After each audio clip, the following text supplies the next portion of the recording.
بسم اللہ الرحمن الرحیم. السلام علیکم، صبح بخیر اور خوش آمدید مارننگ وتھ فرا میں. دعا اور امید یہی آپ جہاں کہیں ہیں بالکل ٹھیک ٹھاک ہوں، زندگی مزے سکون اور خیریت کے ساتھ گزر رہی ہو. بہت ساری باتیں ہیں اچھی جن کی طرف بھی دیکھنا چاہیے، لیکن بہت ساری باتیں ایسی ہوتی ہیں جن کے اوپر ضرور رک کر غور کرنا چاہیے اور جن کے بارے میں ہمیں بہت سنجیدگی سے ایکشن بھی لینا ہوتا ہے. اس لیے کہ یہ تمام وہ باتیں ہوتی ہیں جو ہمارے کنسرن ہوتے ہیں، یہ تمام وہ باتیں ہوتی ہیں جو ہمارے لیے اہم ہوتی ہیں، اور جو ہمارے لیے اہم ہوتی ہیں ہمیں اس کو دوسروں میں بتانے میں کوئی آر اور جھجک نہیں ہونی چاہیے کہ یہ بات ہمارے لیے کتنی اور کس قدر اہم ہے، اور چونکہ یہ ہمارے لیے اہم ہے اس لیے اس بات کو اہمیت دی جانی چاہیے. مذہب ایک ایسا معاملہ ہے، ویسے تو آج کل کے دور میں جو نعرہ ہے وہ یہ کہ مذہب ہر ایک کا ذاتی معاملہ ہے اور اس کے نتیجے میں بھی ہر ایک شخص کو حق حاصل ہے کہ وہ جس طرح سے اسے پریکٹس کرے. یہ کچھ حد تک صحیح بھی ہے، لیکن اگر ہم دیکھیں کہ پچھلے کافی عرصے سے جو پریکٹس چل رہی ہے کہ اسلام اور اسلام کے جو معاملات ہیں ان کو جس طرح سے پورٹرے کیا جاتا ہے، جس طرح سے ان کے ساتھ کھلواڑ کیا جاتا ہے، کھیلا جاتا ہے، جس طرح سے ان کو مختلف جگہوں پہ توہین کا، تضحیک کا نشانہ بنایا جاتا ہے، اور پھر اس کے بعد اپنی اس روش کو وہ اپنی ایک اعتدال پسندی کو بھی کہہ کے منوا لیتے ہیں، اور اس کے ساتھ روشن خیال بھی وہی ثابت ہو جاتے ہیں، اور اس کے ساتھ معتدل مزاج بھی وہی ٹھہرتے ہیں. حالانکہ جتنا وائلنس اور جتنا اگریشن اور جتنی تضحیک اور توہین اسلام کی غیر مسلموں کے ہاتھوں ہوئی ہے، مسلمانوں کے ہاتھوں کسی غیر مسلم کی یا کسی بھی اور مذہب کی اس طرح کی تضحیک یا توہین نہیں دیکھنے اور سننے میں آئی. آج میں آپ کو اس کی کچھ پریکٹیکل مثالیں دکھاؤں گی اور میں چاہوں گی کہ آپ انہیں محفوظ رکھیں اپنے پاس، اور جب آپ بھی جائیں مارکیٹ میں تو ان چیزوں کے اوپر بہت دھیان دیں اور ان کو بہت توجہ سے دیکھیں. میرے سامنے اس وقت یہ ایک رگ ہے، اور یہ رگ جو ہے یہ واش روم میں جو ہم ٹوائلٹس میں اپنے یوز کرتے ہیں، میٹس، یہ ان کے لیے استعمال ہوتی ہے. اس کے اوپر دیکھنے میں بظاہر ایک ایبسٹریکٹ ڈیزائن نظر آ رہا ہوگا آپ کا، لیکن اگر آپ اس ڈیزائن کو کلوز میں جا کے دیکھیں تو کوئی بھی شخص جو عربی سے ذرا سی دلچسپی رکھتا ہے وہ سمجھ سکتا ہے کہ یہ جو لفظ ہے یہ اس وقت اللہ لکھا ہوا ہے. جس طرح یہ بھی کیمرہ کلوز کر رہا ہے آپ کو شاید اس کے ساری جو لفظ ہیں، ساری جو اس کے حرف ہیں وہ سمجھ میں آ رہے ہوں. میں اس کو اٹھا کر بھی آپ کو دکھا دیتی ہوں.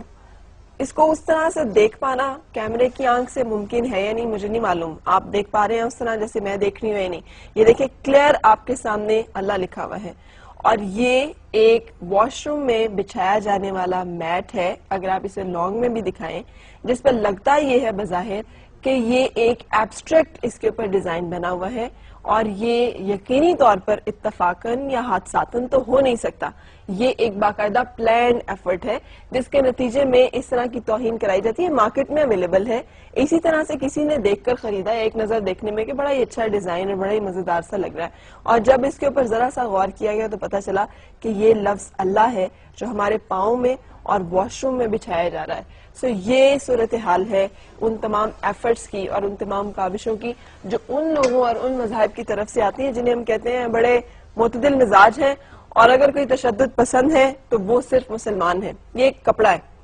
یہ کپڑا خواتین کے لباس بنانے میں استعمال ہوتا ہے. اگر کیمرہ اسے بھی کلوز کرے تو اس پر بھی اس جگہ پر یہ الحمدللہ رب العالمین بہت کلیئرلی پڑھا جا رہا ہے. مطلب یہ سامنے نظر آ رہا ہے کہ یہ انہوں نے اس کے ساتھ جس طرح کے مغلظات اس پورے فیبرک کے اوپر پرنٹڈ ہیں، اگر اس کو میں آپ کو دکھا سکوں، یہ ایک عورت اور مرد کی تصویر ساتھ ہی انہوں نے بنائی ہوئی ہے جو کہ ایک عجیب و غریب صورتحال اور نمونہ پیش کر رہی ہے. اس کے بعد اس کے بالکل نیچے یہ لفظ اللہ پرنٹ ہوا ہے. اب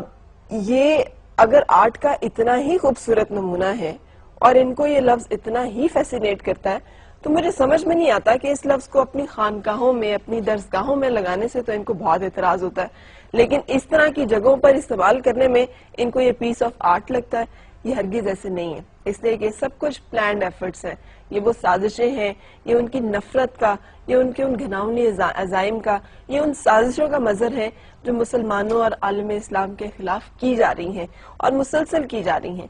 ہمیں اب جبکہ ہم ساری چیزیں امپورٹڈ استعمال کر رہے ہوتے ہیں،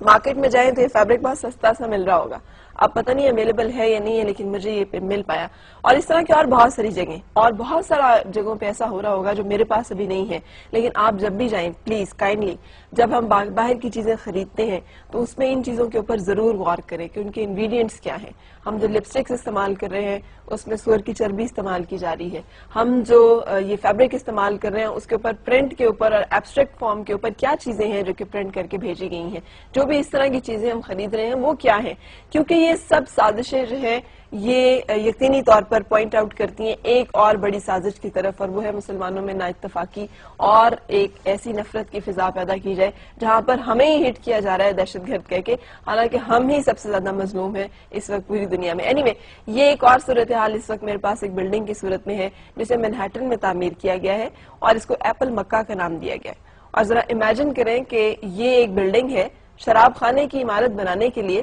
ان کو کعبے سے زیادہ معتبر اور کعبے سے زیادہ خوبصورت ڈیزائن اور کوئی نظر ہی نہیں آیا.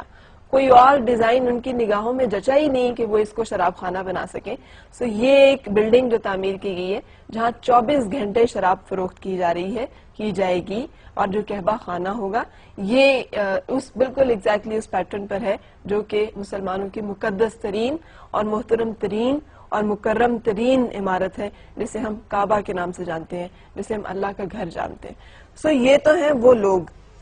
جن کو ہم جانتے ہیں کہ یہ ہمارے لیے آئیں گے اور بہتری کریں گے، اور یہ ہیں وہ لوگ جو اس وقت دنیا کی طاقت اور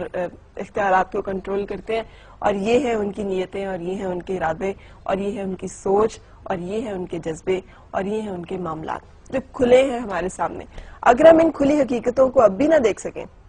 تو میرا خیال ہے پھر ہم کبھی بھی نہیں دیکھ سکیں گے. اور اگر ابھی بھی ہم اپنے لیے کچھ ایسا نہ کر سکیں جس میں ہم ایک واضح سوچ کم از کم پیدا کر سکیں اور کچھ ایسے اعمال جو ہمارے کام آئیں، جہاں پر صرف پروٹیسٹ کرنے سے، صرف مذمت کرنے سے، صرف اس طرح کی چیزوں پر دکھ، کرب، تکلیف محسوس کرنے سے، صرف غم و غصے کا اظہار کرنے سے کام نہیں چلے گا، بلکہ اس سے آگے بڑھ کر ہمیں کچھ کرنا ہوگا، اور وہ ہے اپنے اندر طاقت پیدا کرنا. اتنی طاقت کہ ہمیں کمزور سمجھ کر ہمارے جذبات کو اس طرح مجروح نہ کیا جائے اور ہمارے مذہب سے اس طرح سے کھیلا نہ جائے، اور ہمیں صرف نادان سمجھ کر اور بیوقوف سمجھ کر ہمیں اس طرح سے استعمال نہ کیا جائے کہ ہمیں پوری دنیا کے چہرے پر دہشت گرد کی صورت میں مسلط کر دیا جائے اور پورٹرے کر دیا جائے اور ہم اس بارے میں کچھ کر بھی نہ سکیں. اور یہ سوچنے کی بات ہے کہ آخر ہم اتنے بے بس ہیں کیوں.